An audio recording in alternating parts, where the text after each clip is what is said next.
Hi, good afternoon all. Thank you, Review Chair, for this opportunity. Let's start with my topic, supporting grid stability through synchronous condenser conversions.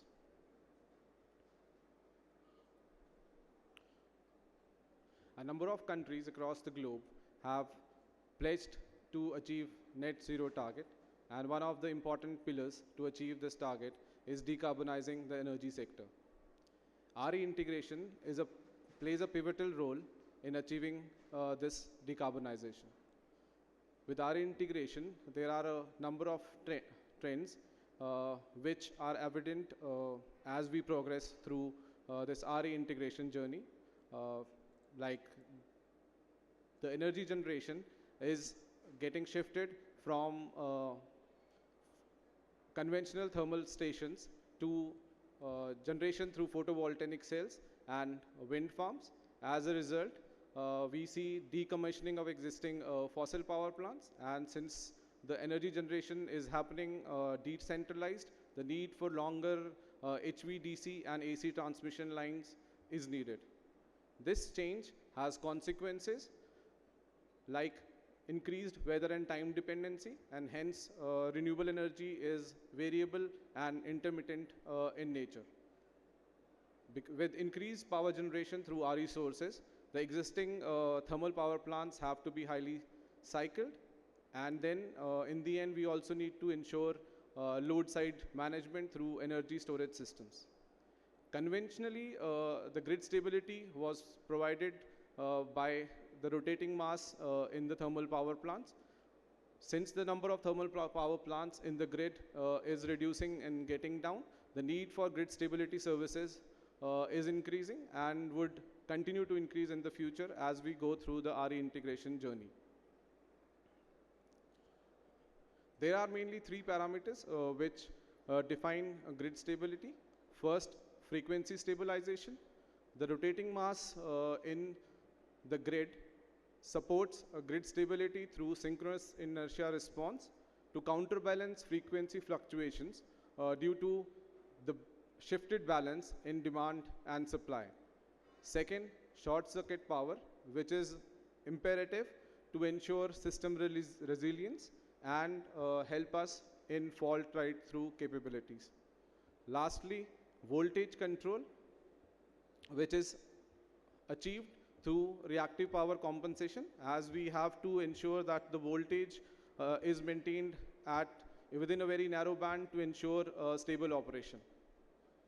Rotating grid stabilizer is an enabler and provides us support with respect to all these three parameters, and this in brownfield applications we can achieve through conversions of existing generators into synchronous condensers.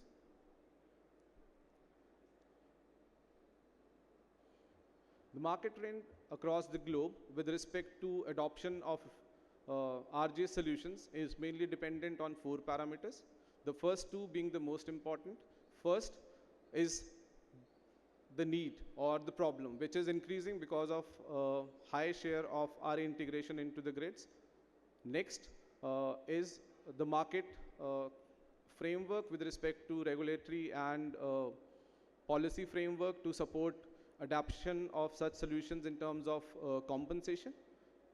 Third, which is important, is the availability of existing power plants in grid vulnerability zones to ensure the conversion to support grid stability. And lastly, all this needs to make economic sense and should have the grid infrastructure to support the solution. As can be seen on the global map on the right hand side, there are countries which are advanced in this phase, as the level of RE integration there is much higher, and hence the problem is also much intense. So to overcome the problem, the policy framework has been created and the solution there are implemented. Other countries which are in the phase of developing, shown in orange, are following to overcome the problems or challenges faced by high level of integration, and the policy framework there is getting set up. The same trend would follow in the remaining countries, as the remaining countries follow the RE integration or decarbonization journey. Moving to India, what is happening in our country? So we have taken an aggressive target for ourselves, and we have done a commendable job in staying on track with it. As of today, we have approximately 175 gigawatts of RE energy integrated into the grid, and our plan is to go to 500 gigawatts by 2030. This integration would change the landscape of the existing power generation installed capacity and the actual generation model, where significant generation would get shifted from the conventional thermal power plants to RE, and hence the need for grid stability services would increase.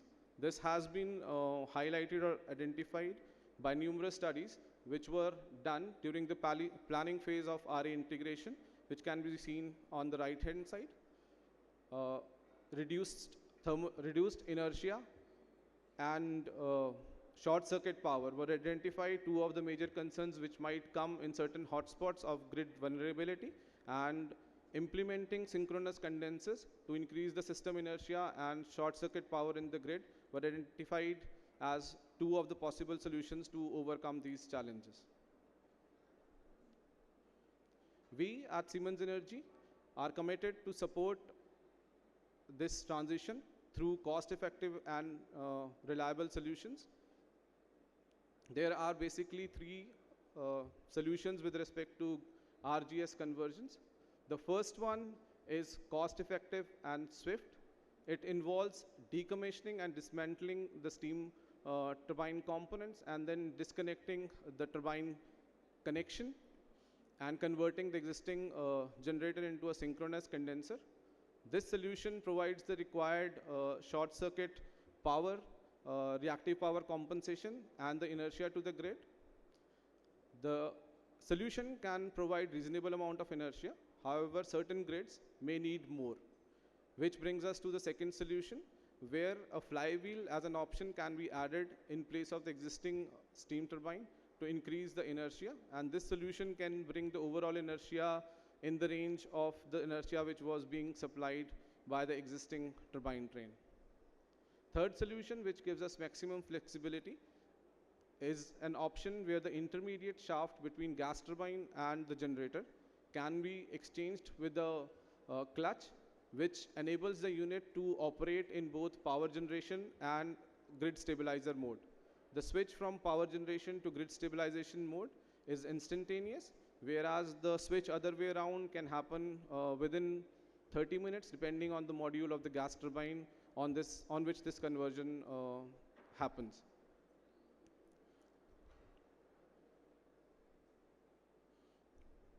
When small generators are converted into synchronous condensers, the inertia supplied may not be sufficient as needed by the grid with respect to its vulnerability. So here are flywheel solutions which are customizable and scalable, provide solution with respect to the required inertia, and the flywheels can provide instant inertia ranging from 9,000 kg meter square to up to 70,000 kg meter square, which is equivalent or more than the inertia which was supplied by the original turbine train, having approximately a generator in HP, IP, and LP rotor. This brings me to the benefits of conversions. There are numerous benefits, starting with the lead time. It is much faster than establishing a new build unit to provide grid stability services, as majority of the existing connections and permits could be reused as it is. Second, the cost of implementation is much lower, almost 50% lower than a new build solution. This can also help us avoid stranded assets and bring a second lease of life to aging assets. In the end, by implementing such a solution, we can provide the required grid stability services and hence support and seamless integration of RE into our grids. Now enough of theory, coming to some practical examples. So as an example of a conversion on a combined cycle power plant with flywheel, this is an example of a plant in UK, Killingham. The original combined cycle power plant was converted into an open cycle as the need for power generation reduced. Later on, due to high level of RE integration, the need for grid stability services arose, and this is when the conversion of this unit was defined as a possible solution. In this unit, the existing generator was converted into a synchronous condenser. In place of the existing LP turbine, a flywheel was added to increase the overall inertia that this solution could provide to the grid. With the complete solution installed, we are able to provide inertia approximately 60% more than the original turbine train. Now, moving it a notch higher with a solution which provides maximum flexibility. This is an example where the intermediate clutch between the gas turbine and the generator can be replaced with a clutch, and by removing this we can help the plant to run in both power generation mode as well as grid stabilization mode. This solution is going to get implemented this year in a plant Townsville in Australia during the scheduled major outage in a few months. Moving forward to key conclusions, the need for grid stability services would continue to grow in response to the increased RE penetration. Rotating grid stabilizer solutions is a key enabler to stabilize the power grid by providing the required inertia, short circuit power, and voltage control. Thirdly, repurposing this existing power plants is a sustainable solution to provide the grid stability services and avoid stranded assets. Lastly, the policies framework needs to be established to ensure that the grid solutions get implemented as desired by incentivizing the power plant operators who provide these services. So, thank you. That's all.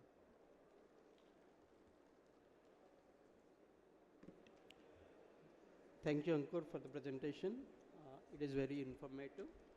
Mainly, Ankur explained the problem of the grid stability with the integration of more and more distributed energy resources, and he proposed the solution of integrating, rotating grid stabilizer. He also explained various ways of RGS using flywheel, using basic conversion, and using hybrid mode. And finally, he concluded with the live examples of where this RGS has been implemented. Yeah. Thank you. Now we are going to go for the next presentation, mainly on empowering consumers through AMI and demand-side management strategies and customer engagement. I invite Abhinav from Public Policy Secure Meters. Yeah.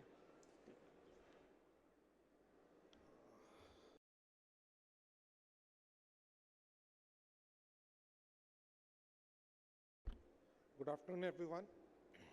So, at the outset, I would like to just congratulate all of us who has worked in the sector to achieve what we have achieved in the Indian power sector as of today.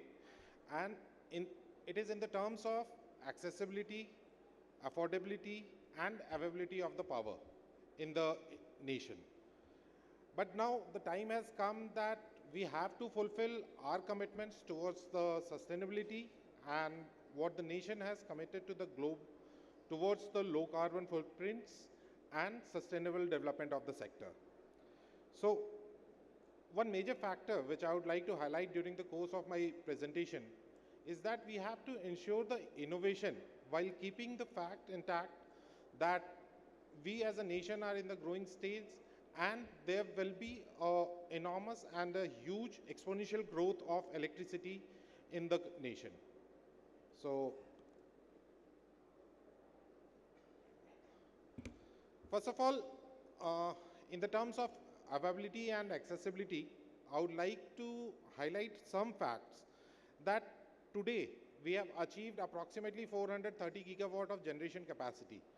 But again, this generation capacity is still, as on date, major contributor to this is the coal, which is approximately 42 to 43% of the overall capacity. But now with the focus moving towards renewable, we are targeting to, according to some data, we would be able to achieve approximately 18% of the total generation capacity by solar by 2030. But again, in terms of accessibility, if you will see the leaps what we have achieved, that against 2000, year 2000, when 60% of the households in the nation were having grid connected electricity, today we have 99.2% households who are connected to grid, and in addition to it, approximately 0.35% are through mini grid or the distributed generation. So which we can say that we have approximately achieved 100% of the electrification in the nation, and the entire population has access to electricity. But the fact which we need to consider that this is all with the help of supply side augmentation. We have increased the capacity and there is no end to it. If you'll see the peak demand, against 90 gigawatt in 2007, it has reached to 244 gigawatt as on date, and it is further going to increase to approximately 384 gigawatt by the end of year 2030-31. So we cannot just expect to increase the generation capacity and fulfill this demand. We have to think on the innovative solution, business models, and how we are going to cater this peak demand through the data which we are going to collect, through the consumer empowerment, and enabling the consumers to use that data.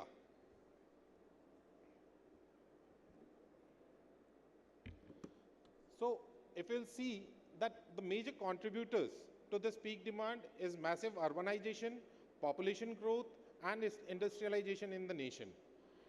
But again, with so much of generation capacity, it will give you idle off-peak capacity in the generation. It will give you price fluctuations during the peak demand, and it will also unbalance the grid, which we have somehow, which we are proud to say that we have achieved one nation, one grid, one frequency. So, but again, the changing energy needs, changing consumer behavior, and this is because of the massive EV proliferation, solar rooftop, consumers are becoming prosumers. So we have to consider how we'll manage the grid and this idle off-peak capacity, and how we can include the consumers and the utilities at the same time to resolve this problem situation. So we have to make balance between the supply augmentation and the demand side augmentation. So what is the solution? There are basically two solutions. One is the capacity addition and another is the demand management. So we have to balance out. We cannot strike out either of them. What we have done as a nation, we have done a lot of work towards the capacity addition, but now it is the time that we as the industry and sector has to think upon how we can use the present situation to manage the demand with a optimized resource approach. So again, for anything to have a success, there are three factors which has to be included. It is people, process, and technology. So people, we have to have inclusive approach from the end consumers to the service providers. We have to be process, which has to be re-engineered based on the current situation. We need to explore the options, business models, and operational efficiency to achieve what is intended, and the technology. India, if I would say, has taken a huge step towards replacing 250 million smart meters. Now I'm coming to the topic which I was supposed to speak upon, that how the AMI data and the smart metering data can be utilized. So India as a nation has committed to replace all 250 million conventional meters to the smart meters. Just imagine the type of data these 250 million smart meters is going to give us.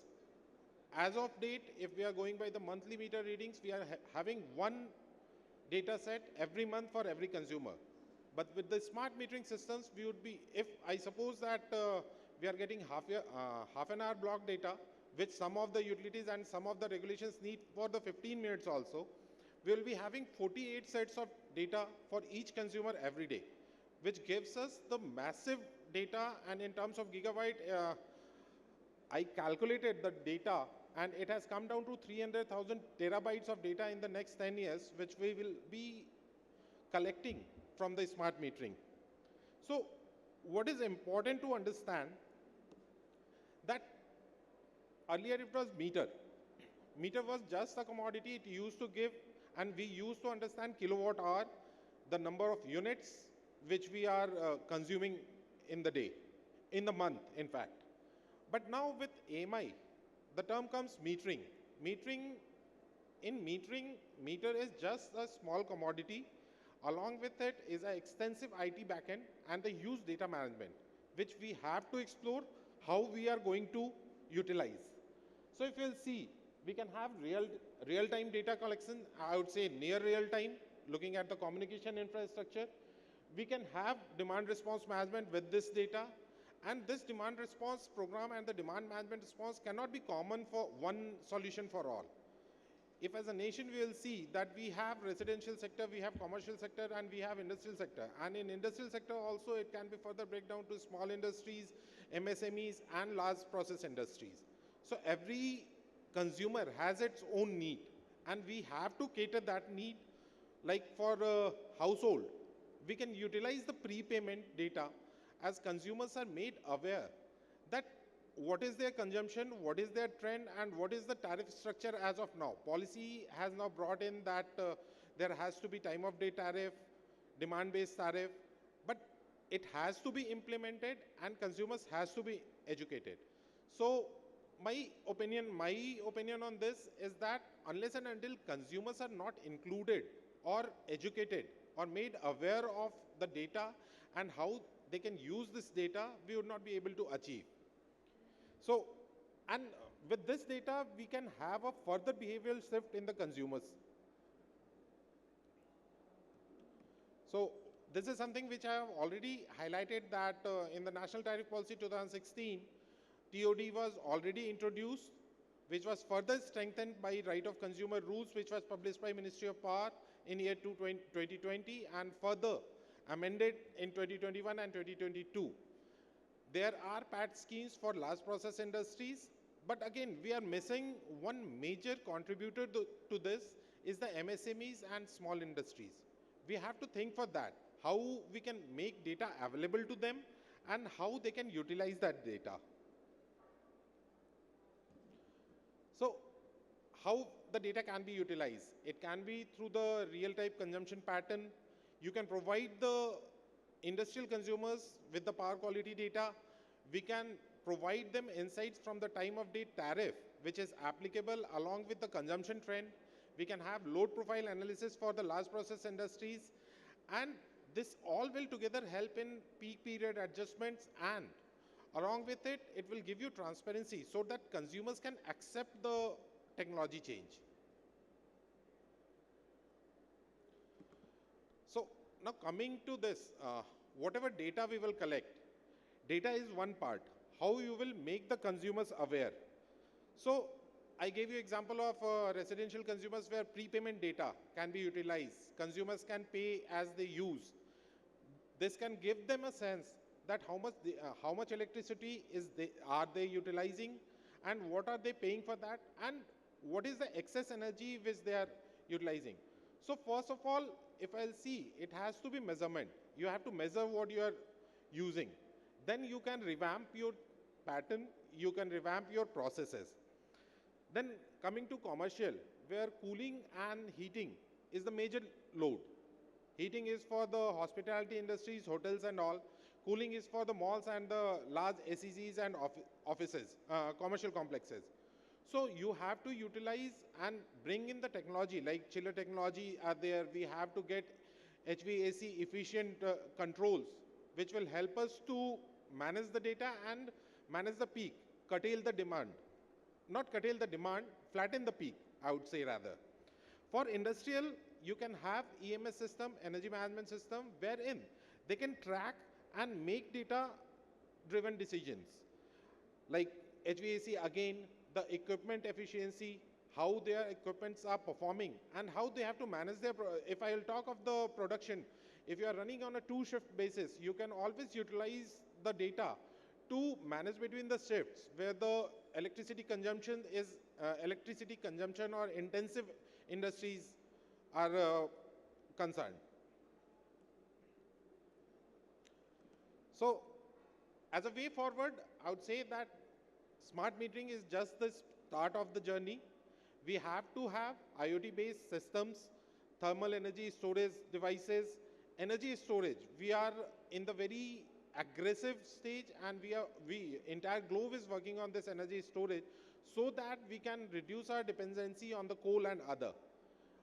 One major improvement area and specifically if I talk of India, India is one of the largest municipal boards structure in the globe, and they have a huge pumping and I would say energy intensive pumping technology. So what is needed is to have the energy saving in those. We have to remove the inefficient pumping storage, or we have to optimize the electricity uses by that. And for that, we have to consider that there has to be a cost benefit analysis. And for that cost benefit analysis, based on that cost benefit analysis, it is need of the hour to have a policy framework around it and an extensive policy framework so that the consumers opt to use the data and contribute towards the peak load management and the demand response. Thank you.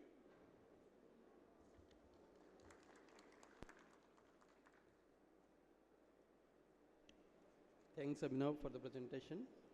Mainly, Abhinav explained what could the demand look like for the next 10 years and how we can meet the demand.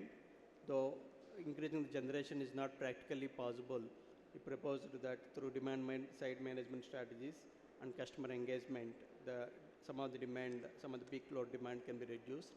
And he explained, how the AMR data can play a bigger role in reducing the peak load management. Thank you. And now I invite Maushmi Prasad to deliver her presentation on greening the grid, lessons from state level energy transition.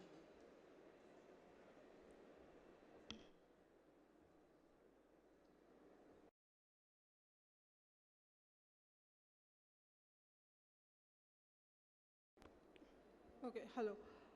Yeah, thank you for having me here. What I do not represent an industry, but really the academia. I come from IIT Kanpur, and this is to say that we too are really very closely following the decarbonization that is happening in several sectors, including electricity.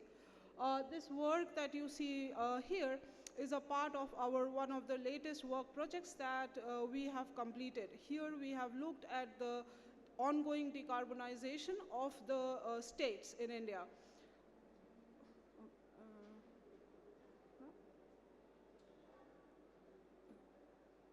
Sorry, how does it?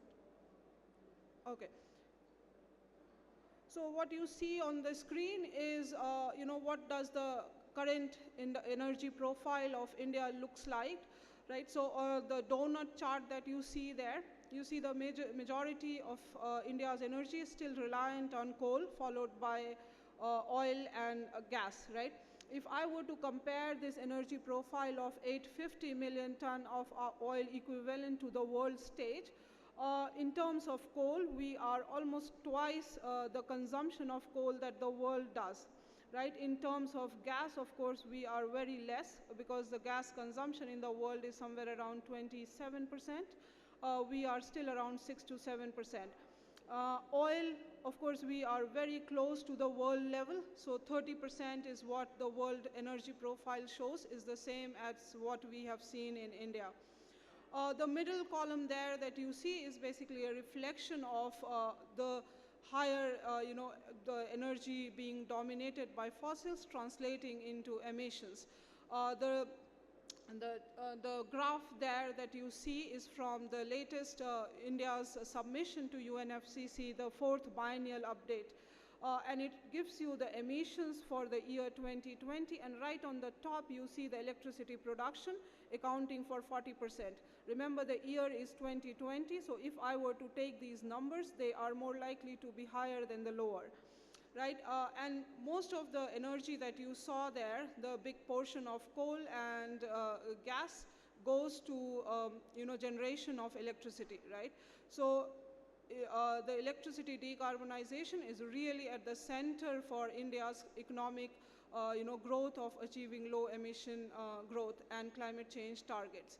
I think it is also very important for companies because most of the electricity purchased for companies other than the utilities go in their scope 2. Right now, the scope 2 emissions are calculated largely using the grid emission intensity. Sometimes that could be higher or lower depending on the state that your operations are in. Right, and so, and understanding these decarbonization and, facilitating the faster grid, greening of the grid is very helpful to accelerate the other pillars of transition, most importantly, to accelerate the electrification and then to get your EVs and heating all moved to the clean electricity. Good afternoon, ladies and gentlemen.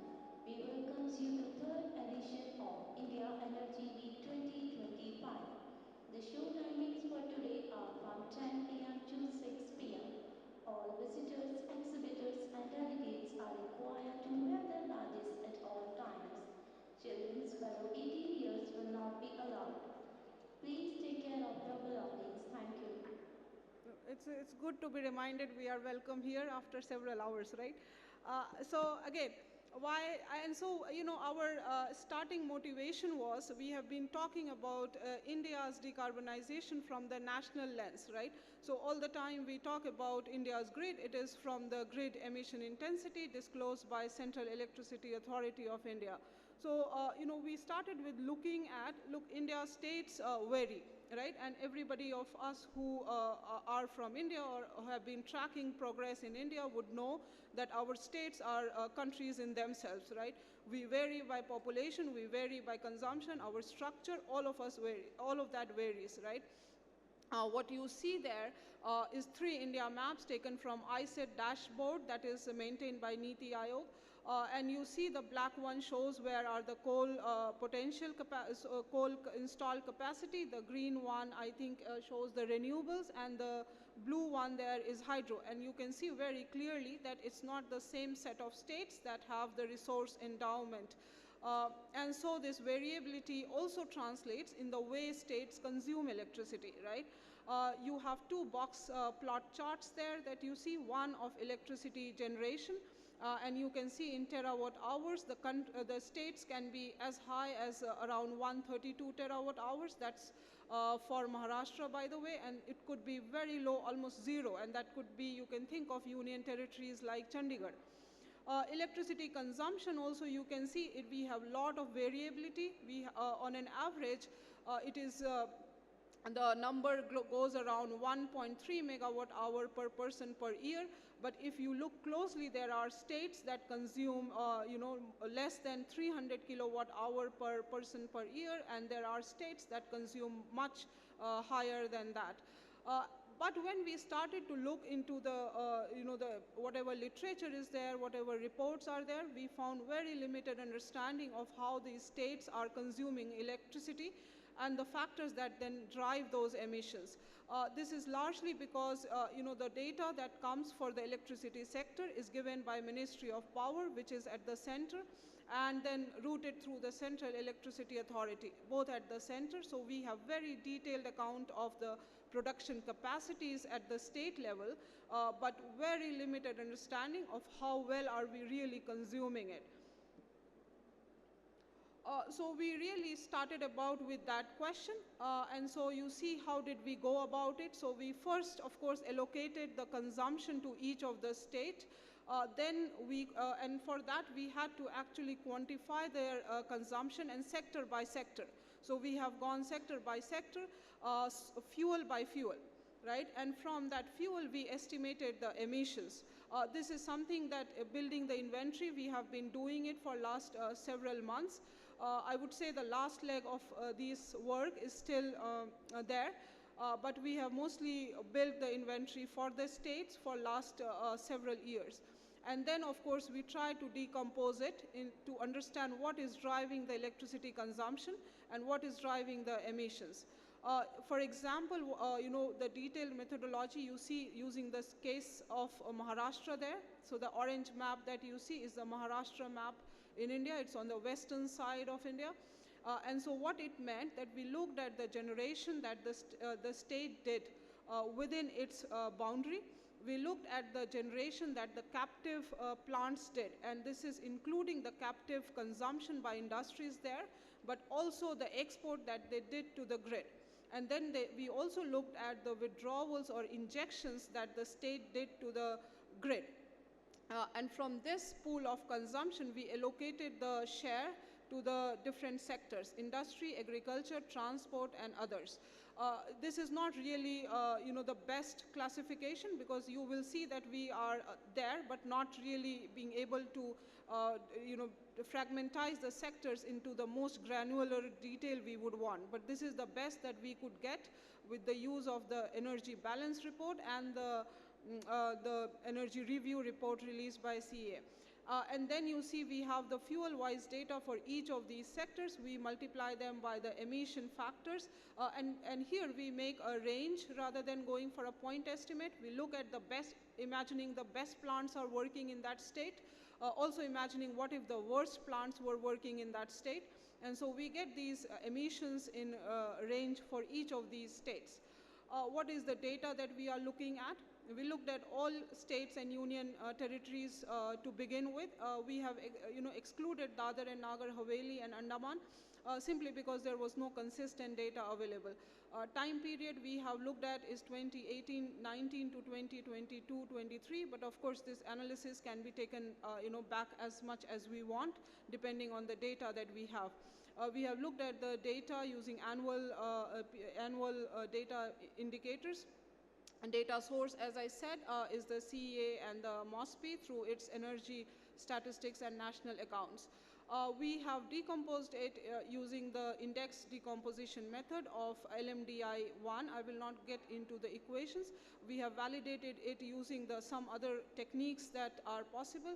But in essence, what we are trying to do is to say that, look, if you are consuming electricity, the change can be explained either you increase the activity itself, and hence, by the fact that you increased your activity, the energy consumption has gone up, or you changed the mix of the activity in your total economic activity, which is to say that you moved away from energy intensive sector to the less energy consuming sector, or you just got smarter, and so which means you became more efficient. And so your electricity intensity to say is started to reduce. You are able to produce more output with less electricity now. And so once you do all of these, what did we find is that the states, of course, as we argued, that vary in terms of their consumption. What you see here is industry, agriculture, and traction, which is the part of transport, account for 50% of the state's output. Of course, the ratio varies. I think Gujarat is leading here with somewhere around 55% explained through these three sectors. The others, which is a big chunk, which includes all of the rest, right? And then we see here the share of industry is really varying across the states. The second finding, which is very important, is that we did see overall the electricity consumption, the consumption has gone up, but the way we use it has gone down. So we are now delivering more output with the same level of electricity. Now, which is fantastic, because if you were to look at the whole national level, you do not capture these granular details. More than half of the states in India have seen a fall in electricity intensity, which is electricity consumption, if you divide it by that state's output, right? That makes it easier to compare across states. And this can be explained, not because the states shifted away from electricity consuming sectors, but it is because they really got smarter. And so the efficiency policies in these states are really delivering. And so you see the big, the green bars there, they are the effect of the efficiency policies that the states have. The yellow effect that you see is from the change in the way we work, and to say that you moved away from electricity consuming sector. If you were to run this analysis prior and very soon to 1991, you would see that the only way we were getting our electricity emission intensity down was through the shifting of activity. But now we are not shifting the activity. We are increasing our activity, yet getting smarter. And so we are using our efficiency policies. Now, not all states, of course, have been successful in this so far. So you see 18 of the states have seen a decline, but there is another, around 12 or 13 that have not seen it. Those states will need to really put their policies back on track and really accelerate those efficiency gains there. If I were to again do the same thing with emission intensity, on a national level, it may be very quick to say, if you see the data, that we probably are not greening the grid fast enough. If you go down at the state level or the sub-national level, you will see that the results are pleasantly very positive. And so 65% of states, or 21 out of 32, did see a decline in their emission intensity. Again, this decline did not come because they are producing less. This decline came because they are, they are delivering on their efficiency, and they are seeing a change in the energy mix. For example, look at Rajasthan. Right, and so their change in electricity mix there has been phenomenal. So they are now moving away from thermal-based, largely in favor of the renewables. The gains, of course, have to yet come in, and this is not the full part of the story, because this is a story that will play around for some time now. What message do I want to leave the audience here is that, as we speak, Sikkim is already the green grid in this country. When we look at national data, sometimes it is very hard to see these granular details, but Sikkim has zero emissions from electricity sector. As we speak, some states in their energy consumption and their emissions are showing signs of decoupling, right, which is a very, very good sign. Electricity efficiency policies are delivering positive result, right? So this is on the state level, whatever efficiency, and the central level efficiency policies are delivering on ground. Final takeaway is, for the companies who are located in these states, you can have a better estimate of your scope 2 emissions, because now we know fuel by fuel, state sector by sector, what is the emission intensity in these sectoral composition of the states. I'm happy to share these results with the industry, whosoever would be interested in looking at them and making use of them. I will end my presentation here, and before I say thank you, please, we have a very young team at IIT Kanpur. A lot of students have got interested into this area.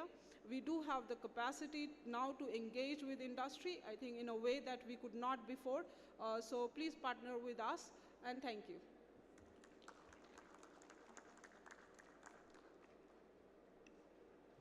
Thanks, Mosmi, for the nice presentation. Mainly, Mosmi explained what are the challenges in India for taking forward the energy transition journey. She and her team has done various studies and provided the findings at a greater detail how we can take this journey forward.